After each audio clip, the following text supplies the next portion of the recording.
আচ্ছা, আপনাদের হোয়াটসঅ্যাপে দেখেন একটা পিডিএফ দিছি। তো ওই নোটটা থেকে পড়াবো আর কি।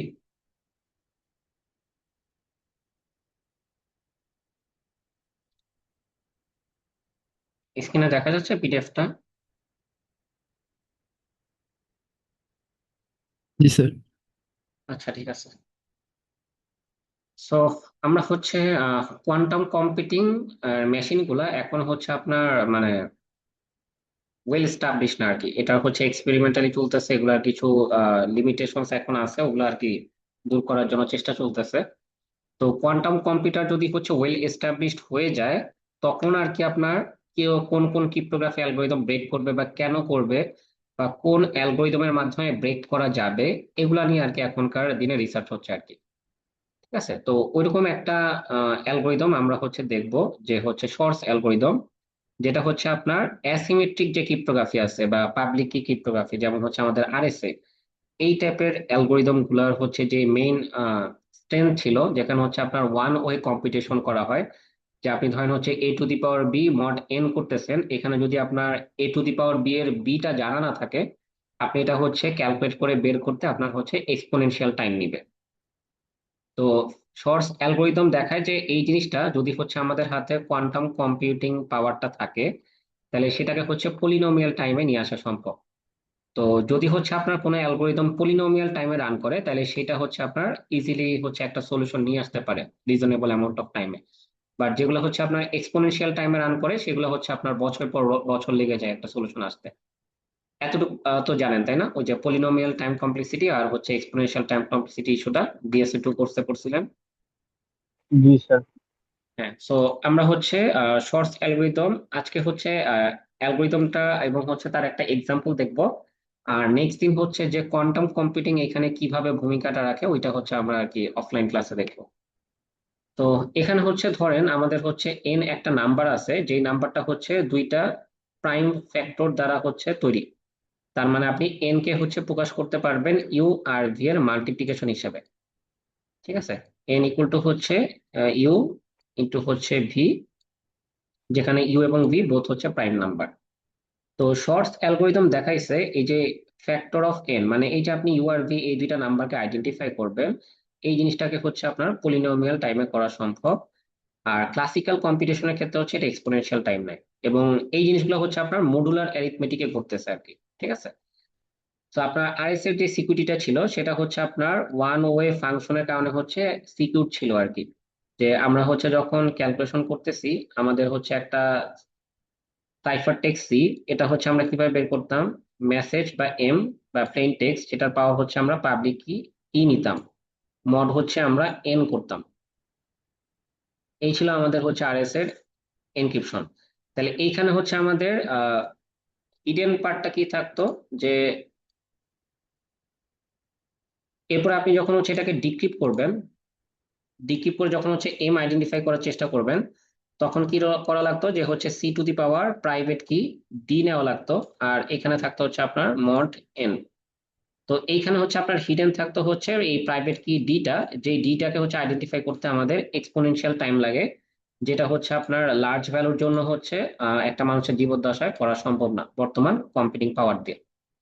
তো এই জিনিসটাকে হচ্ছে ব্রেকডাউন করার চেষ্টা করতে হচ্ছে শর্টস অ্যালগোরিদম। তো এইটার জন্য আমাদের হচ্ছে কিছু বেসিক আইডিয়া লাগবে।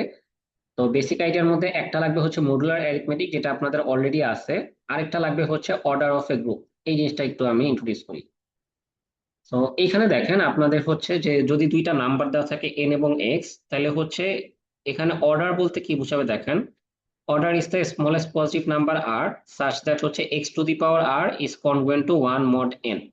তার মানে হচ্ছে আপনি এক্স এর পাওয়ার এমন একটা ভ্যালুতে রেজ করবেন, যেটা রেজ করার পরে হচ্ছে এন দ্বারা যদি মড করেন, তাহলে হচ্ছে আপনার রিমাইন্ডার হচ্ছে ওয়ান থাকবে বা it will be congruent to one. তাহলে সেই ক্ষেত্রে আমরা আর কে হচ্ছে এক্স এর অর্ডার বলবো। ঠিক আছে, সো এই অর্ডারের কনসেপ্টটা আর মডুলার অ্যারিথমেটিক, এই দুইটা কনসেপ্ট ইউজ করে হচ্ছে আপনার শর্টস অ্যালগরিদম ফ্যাক্টরাইজেশনটা করে। সো এখানে যেমন ধরেন একটা এক্সাম্পল দেওয়া হয়েছে, যে এন এর ভ্যালু যদি 17 হয়, এক্স যদি 2 হয়, তাহলে আর কত হবে। সো এই ক্ষেত্রে দেখা যায় আপনার আর এর ভ্যালু যদি 8 হয়, তখন হচ্ছে কনগ্রুয়েন্ট ভ্যালু 1 পাওয়া যায় আর কি। তাহলে এখানে অর্ডার হচ্ছে 8। তো আপনার হচ্ছে এই অর্ডারটা আপনি যদি হচ্ছে, তাহলে এই যে অর্ডার ফাইন করা এই জিনিসটা দেখেন কার সাথে ম্যাচ করে, আপনার এই ডি ফাইন করার সাথে ম্যাচ করে না। কিভাবে ম্যাচ করে চিন্তা করেন, আপনি হচ্ছে পাবলিক কি এই পাবলিক কি হচ্ছে জানেন, আর এরপরে হচ্ছে আপনি কি করতেন, যে প্রাইভেট কি কিভাবে বের করতেন, এমন একটা ভ্যালু ডি বের করতে হবে যেটার সাথে হচ্ছে যদি ই কে গুণ করি তাহলে হচ্ছে এটা কনগ্রুয়েন্ট টু হচ্ছে 1 হয়। মনে পড়ে আর এসে এরকম ছিল না? জি জি স্যার। স্যার। তো এবার আসেন আমরা এতে যাই, আর পরবর্তীতে হচ্ছে আমরা কি করতাম, যে হচ্ছে এই যে সাইফার টেক্সট সি এটার পাওয়ার হচ্ছে এই যে ডি নিতাম একটু আগে যেটা দেখাইলাম। আচ্ছা, সো এবার আসে হচ্ছে আমরা শর্টস অ্যালগোরিদমের হচ্ছে কি আইডিয়াটা কি। তো আমাদের হচ্ছে একটা ইনপুট নাম্বার থাকবে হচ্ছে এন। তো আমাদের হচ্ছে টার্গেট হলো এমন দুইটা ইন্টিজার প্রাইম ফ্যাক্টর বের করা u comma v such that হচ্ছে n equal to u into v, এভাবে হচ্ছে এন কে প্রকাশ করা যাবে। তো আমরা প্রথমে হচ্ছে একটা র্যান্ডম নাম্বার হচ্ছে এক্স সিলেক্ট করব, দেন হচ্ছে ওটার অর্ডার আইডেন্টিফাই করব আর সাচ দ্যাট হচ্ছে x to the power R is congruent to 1 mod n। এখন এইটাকে আমরা হচ্ছে একটু কারসাজি করব। কারসাজিটা কিরকম, এখানে আমি একটা লাইন একটু স্কিপ করছি, দেখেন যে এক্স টু দি পাওয়ার আর এই ওয়ানটাকে যদি আপনি বাইরে আনেন তাহলে হচ্ছে আসে X to the power R minus হচ্ছে 1, X to the power R minus হচ্ছে 1, এই জিনিসটা হচ্ছে কনগ্রুয়েন্ট টু 0 আসে। ঠিক আছে, আর এরপরে থাকে হচ্ছে যে আপনার মডেল, এই হচ্ছে আমাদের জিনিসটা থাকে। আচ্ছা, তো এখন এই যে এক্স টু দি পাওয়ার আর আছে, এটাকে হচ্ছে আমরা চাইলে লিখতে পারি না যে আরটাকে আমরা 2 দ্বারা ডিভাইড করলাম আবার হচ্ছে হোল জিনিসটাকে হচ্ছে আমরা স্কোয়ার করে দিলাম, তাহলে হচ্ছে আপনার এই 2 আর এই 2 কাটাকাটি যে ওভারঅল হচ্ছে আপনার আরই থাকে। তো এই লাইন তো লেখা যায়, তাই না? এই লাইন থেকে হচ্ছে এই লাইনটা লেখা যায়। আর ওয়ানের হচ্ছে স্কোয়ার করলে ওয়ানই থাকে, তাহলে এখানে হচ্ছে আমরা ওয়ানটাকে স্কোয়ার ফর্মে লিখতে পারি। তাহলে এখানে কোন ফর্মেটে আসলো, আপনার এক্স স্কোয়ার মাইনাস 1 স্কোয়ার, বা হচ্ছে চিন্তা করেন a square minus b square formula এখানে অ্যাপ্লাই করা যায়। তো আপনার হচ্ছে অর্ডার আরটা যদি হচ্ছে ইভেন নাম্বার হয় তাহলে সেক্ষেত্রে হচ্ছে আপনার হবে কি দেখেন, X to the power R by two হচ্ছে আপনার একটা ইন্টিজার সংখ্যা হবে। আর যদি আরটা অড নাম্বার হইতো তাহলে আর বাই টু তো হচ্ছে আপনার একটা দশমিক ভ্যালু চলে আসতো তখন। তো আরটা যদি হচ্ছে আপনার ইভেন হয় তখন আমরা এটাকে এইভাবে প্রকাশ করতে পারবো। তো এরপরে দেখেন আমরা হচ্ছে A minus B into A plus B, বা A plus B into A minus B এই ফর্মুলাটা অ্যাপ্লাই করছি এখানে। তাহলে X to the power R by two minus 1 into X to the power R by two plus 1, এটা হচ্ছে convert to 0 model. তো এখানে দেখেন হচ্ছে আপনার ট্রিভিয়াল যে সলিউশন হবে, চিন্তা করেন যে আপনার হচ্ছে একটা পজিটিভ নাম্বারের সাথে যদি প্লাস 1 যোগ করেন সেটা কখনোই 0 হতে পারে না। তাহলে ট্রিভিয়াল সলিউশন কি বলে, আপনার হচ্ছে এই টার্মটা 0 হতে পারে, তাই না? এটাকে আমরা হচ্ছে ট্রিভিয়াল সলিউশন বলতেছি। আর নন ট্রিভিয়াল সলিউশন কি হতে পারে, যে হচ্ছে আপনার এই টার্মটা 0 হচ্ছে না, তাহলে হচ্ছে যে X to the power R by two এটা হচ্ছে not equal to plus minus 1 হচ্ছে। আচ্ছা, এরপরে দেখেন যদি হচ্ছে এই যে স্কোয়ার রুটস গুলো নন ট্রিভিয়াল হয় তাহলে হচ্ছে ওরা ইউ এবং হচ্ছে ভি এর কোন একটা কিছুর হচ্ছে মাল্টিপল হবে আর কি। এখন এই জিনিসটা কিভাবে এরকম হইতে পারে, চিন্তা করেন যে আপনার এন কে আপনি চিন্তা করতেছেন এইভাবে প্রকাশ করবেন যে হচ্ছে ইউ ইন্টু ভি, তাহলে এই টার্মটা দ্বারা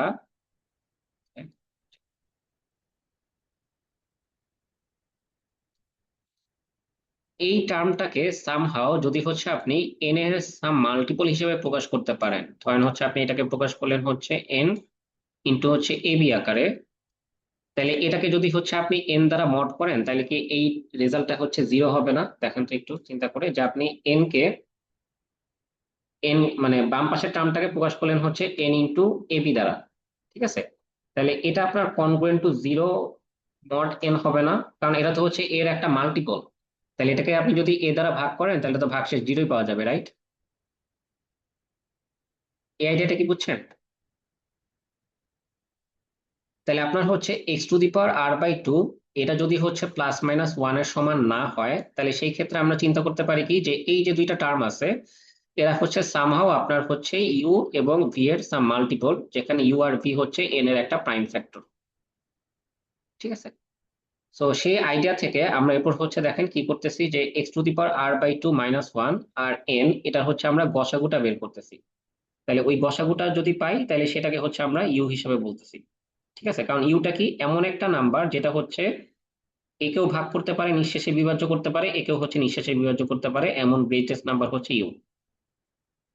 ঠিক আছে, তাহলে আমরা যদি একটা ফ্যাক্টর পেয়ে যাই, তাহলে আরেকটা ফ্যাক্টর ভি ইকুয়াল টু কি হবে, এন কে হচ্ছে আপনি ইউ দ্বারা ডিভাইড করে দেন, তাহলে হচ্ছে ভি হয়ে যাবে। তাহলে এটাই হচ্ছে আপনার এই অ্যালগোরিদমের পিছনে আর কি একদম বেসিক আইডিয়া। তো এবার যদি হচ্ছে আমরা ফুল অ্যালগোরিদমটা দেখি, তা আপনার হচ্ছে এটা একটা হোয়াইল লুপে চলতে থাকবে। তো আমরা হচ্ছে এন এর হচ্ছে ফ্যাক্টর বের করতে চাই, তাহলে আমরা হচ্ছে 2 থেকে n-1 এর ভিতরে এর ফ্যাক্টর গুলো এক্সিস্ট করবে। এর ভিতরে হচ্ছে আমরা একটা একটা করে নাম্বার এক্স চুজ করব। দেন আমরা হচ্ছে এমন একটা ডি আইডেন্টিফাই করার চেষ্টা করব যেখানে হচ্ছে আপনার এক্স এবং এন এই দুইটা নাম্বারের গসাগু হচ্ছে গ্রেটার দ্যান ইকুয়াল টু 2। যদি এরকম একটা নাম্বার আসলে আমরা হচ্ছে পেয়ে যাই, তার মানে হচ্ছে ওইটাই আমাদের এই যে একটা এন এর হচ্ছে একটা ফ্যাক্টর। ঠিক আছে, সেটাকে হচ্ছে আমরা ইউ হিসেবে রিটার্ন করতেছি, আর অপর ফ্যাক্টরটা কি সেটা হচ্ছে আমরা এন ডিভাইডেড বাই ইউ করলে হচ্ছে পেয়ে যাবো। ঠিক আছে, আর যদি হচ্ছে এরকম একটা গসাগু না পাই, পরবর্তীতে আমাদের কাজ হচ্ছে অর্ডার বের করার মাধ্যমে কাজটা করা। তো এই যে আমরা ফাইন্ড আর সার্চ that X to the power R is congruent to one mod N, এই পার্টটা হচ্ছে সর্স বলতেছে যদি কোয়ান্টাম কম্পিউটিং এর সাহায্যে করা যায় তাহলে এটা হচ্ছে পলিনোমিয়াল টাইমে করা সম্ভব, এটা আর হচ্ছে এক্সপোনেনশিয়াল টাইমে করা লাগবে না। তো এই পার্টটাতে মেনলি হচ্ছে আপনার কোয়ান্টাম কম্পিউটিং আসতেছে।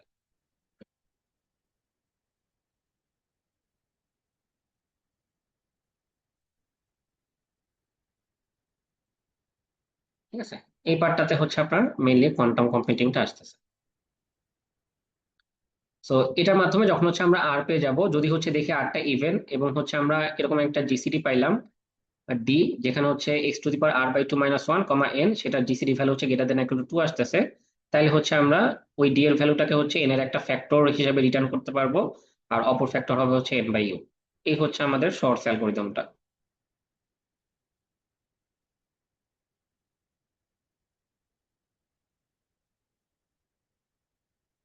তো এইখানে হচ্ছে আমরা একটা এক্সাম্পল দেখতেছি, যে অ্যালগোরিদমটা দেখলাম তার উপর ভিত্তি করে। তো ধরেন হচ্ছে আপনার এক্স এক্স ইকুয়াল টু হচ্ছে 5, আর 221 এটা হচ্ছে আপনার এন, এন এর ভ্যালুটা লেখা হয় নাই, এন হচ্ছে আপনার 221। তাহলে এখন হচ্ছে প্রথমে আমরা জিসিডি বের করলাম, যে হচ্ছে 5 এবং 221-এর জিসিডি দেখানো হচ্ছে আমরা 1 পাইছি। বাট আমাদের শর্ত ছিল কি, জিসিডির ভ্যালু যদি গ্রেটার দেন ইকুয়াল টু 2 পাই তাহলে হচ্ছে আমরা এই ফ্যাক্টরগুলো রিটার্ন করতে পারবো। বাট যেহেতু পাইলাম না, তাহলে আমাদের স্টেপ 3 তে আসা লাগবে। তো আমাদের হচ্ছে এমন একটা আর আইডেন্টিফাই করতে হবে যেন হচ্ছে 5 টু দি পাওয়ার আর বা হচ্ছে x to the power R mod N is congruent to 1 হয়। তো এই পার্টটা হচ্ছে আপনার কোয়ান্টাম কম্পিউটারের মাধ্যমে বের হয়ে আসলো, যে আর এর ভ্যালুটা যদি 16 হয় তাহলে হচ্ছে এই জিনিসটা এক্সিস্ট করে আর কি। তাহলে এরপর আমাদের কাজ কি, যে X to the power R by two মানে হচ্ছে 5 টু দি পাওয়ার 16 বাই 2 বা 5 to the power 8 minus one, আর 221-এর হচ্ছে গসাগু আইডেন্টিফাই করা। তো গসাগুর ক্ষেত্রে আমরা হচ্ছে ওই যে ইউক্লিডিয়ান অ্যালগোরিদম ফলো করলে হচ্ছে অল্প সময়ের মধ্যে গসাগু বের হয়ে যাচ্ছে। তো দেখা যাচ্ছে সেই গসাগুর ভ্যালু হচ্ছে আসছে 30। তাইলে যদি হচ্ছে আমার আরটা ইভেন নাম্বার হয়, যেখানে আর এর ভ্যালু ছিল 16, একটা ইভেন নাম্বার, এবং যদি হচ্ছে এই গসাগুর ভ্যালুটা গ্রেটার ইকুয়াল টু হয়, তো আমাদের গসাগু আসছে হচ্ছে 13। তাহলে এই দুইটা কন্ডিশনকে স্যাটিসফাই করতেছে, তার মানে হচ্ছে আমরা একটা ফ্যাক্টর ইউ পেয়ে গেছি। তার একটা ফ্যাক্টর হবে হচ্ছে এন বাই ইউ, তাহলে হচ্ছে 221-কে 13 দ্বারা ভাগ করলে আপনার হচ্ছে 17 আসে। তাহলে এর মাধ্যমে হচ্ছে আমরা এন এর দুইটা ফ্যাক্টর পেয়ে গেলাম, একটা হচ্ছে 13 আর একটা হচ্ছে 17। ঠিক আছে,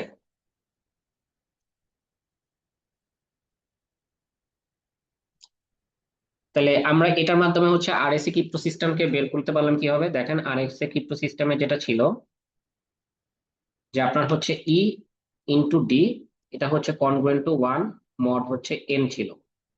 তাহলে আমরা যদি হচ্ছে এন কে এমন দুইটা ফ্যাক্টরে রূপান্তর করতে পারি যেন হচ্ছে সেটা ইউ ইন্টু ভি হয়, এবং হচ্ছে আপনার উম, হ্যাঁ সেটা হচ্ছে ইউ ইন্টু ভি হয়, তাহলে এই ক্ষেত্রে চিন্তা করেন যে আপনার তো এখানে ইন্টু ডি দরকার ছিল, তাই তো, is congruent to one mod N. আপনি যখন এই এনটাকে হচ্ছে এরকম দুইটা ফ্যাক্টরে রূপান্তর করতে পারবেন, তখন হচ্ছে আপনি এই এই ভ্যালুটা হচ্ছে পেয়ে যাবেন আর কি।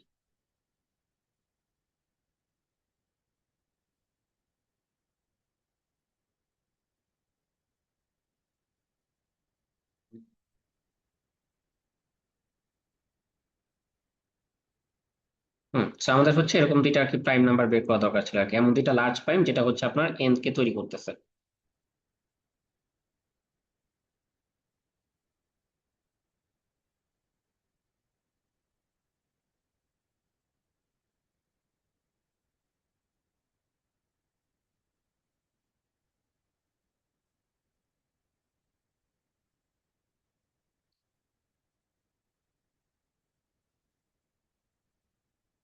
আচ্ছা, তাহলে মোটামুটি হচ্ছে কি বুঝে গেছে শর্টস অ্যালগরিদমটা? জি স্যার। হ্যাঁ, আর এটার কোয়ান্টাম কম্পিউটিং এর পার্টটা ডিটেলস আমরা হচ্ছে আর কি অফলাইন ক্লাসে দেখবো। আপাতত হচ্ছে আপনারা এতটুকু জেনে রাখেন তাইলে হবে। জাস্ট এই অ্যালগরিদমটা জানবেন আর হচ্ছে এই এক্সাম্পলটা একটু প্র্যাকটিস করবেন তাইলে হবে আর কি।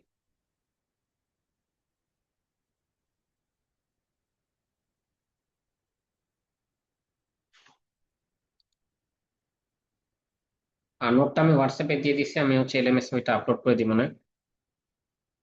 নোটটা একটু গুছাইতে হবে, গুছাই হচ্ছে আমি একবার এলএমএস আপলোড করে দিব আর কি। স্যার ফাইনালে কি স্যার পোস্ট কোয়ান্টাম শুধু সোর্স অ্যালগরিদমই থাকবে? বুঝি নাই। স্যার আমাদের কি স্যার মানে এই পর্যন্তই মানে ফাইনাল আর কি, মানে পোস্ট কোয়ান্টাম কি স্যার শুধু সোর্স আপাতত অ্যালগরিদম? অফলাইন ক্লাসে হচ্ছে সিটিনের পাশাপাশিও আরো লিস্ট একটা ক্লাস পাবো আর কি। সো ওই একটা ক্লাস আরেকটু পরে যা থাকবে আর কি ওইটাই সিলেবাসে। হ্যাঁ, তো আপনাদের দেখেন হিসাবে সিলেবাসে কি কি থাকতেছে, একটা হচ্ছে ওই যে ডিজিটাল সিগনেচার থাকতেছে, হ্যাশ অ্যালগরিদম গুলো থাকতেছে। এরপরে হচ্ছে আমরা পার্শিয়াল হোমোমরফিক এনক্রিপশন করছিলাম, সেখানে হচ্ছে আরএসএ আর হচ্ছে আরেকটা দেখছিলাম, ওই দুইটা জিনিস থাকতেছে। দেন হচ্ছে আমরা স্টেগানোগ্রাফি দেখলাম, এটা থাকতেছে। আর হচ্ছে পোস্ট কোয়ান্টাম ক্রিপ্টোগ্রাফির এই ছোট অংশ থাকবে আর কি। তো আপনাদের ফাইনালের সিলেবাস ছোটই আর কি, 30 মার্কের পরীক্ষা হবে তো, তো অত বড় সিলেবাস হবে না। জি স্যার। ঠিক আছে, মানে হাতে গোনা আপনাদের 4টা টপিক আর কি ফাইনালে, ওই মিডের মতো অনেক বড় সিলেবাস হয় না। কোয়েশ্চেন একটু ইজি করে। আচ্ছা।